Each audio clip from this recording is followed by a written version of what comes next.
How often does the Bible say married people should be having sex?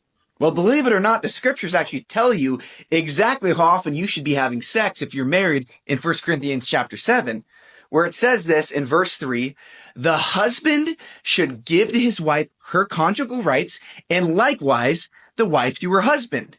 It says then, the wife does not have authority over her own body, but the husband does, and likewise, the husband doesn't have authority over his own body, but the wife does. So, don't deprive one another, except perhaps by agreement for a limited time that you might devote yourselves to prayer, but then come together again so that Satan doesn't get a foothold and tempt you. Now, here's the deal. The Bible is clear that the roles within marriage are for the wives to respect their husbands, and the husbands to lay down their life for their wives. What I have found in helping couples, in walking through relationships with couples and friends and even in my own marriage is if the husband feels respected, he's going to want to be intimate.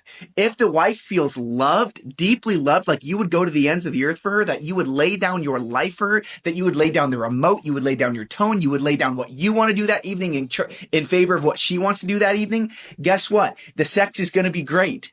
Yeah, I agree. I don't think there's a certain number per week. Bible doesn't say you have to have sex 4 times a week.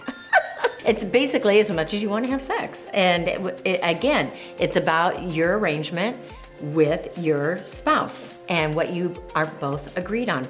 And again, men are probably going to want sex more than women because of the way that their biology is set up. They have a thing called testosterone, which drives their sex need. So women just have to be aware of that. And again, don't make your husband grovel or beg or walk over, coals to get sex with you. You need to be willing and intentionalize it even when you're not in the mood. And what I always like to say to especially young couples is, there's going to be times where you're not in the mood, but your husband really wants to have sex. It's like going to the gym. You don't want to go that day. You'd rather sleep in. But rarely do you go to the gym. When you make yourself go to the gym, rarely do you go, man, I wish I'd slept in and not gone to the gym. You're always glad you did it. It's the same way you can apply that rule to sex. You might not be in the mood in the moment, but hey, get me in the mood. Let's get in the mood. Let's do things to get in the mood. There's, get creative. And for the men, get creative and get her in the mood. Some women will say, I just put on lingerie. Even if I'm not in the mood, I'll put on lingerie and just seeing myself in something lacy and pretty and sexy starts to spark my mood. So there's things that we can do to get us in the mood.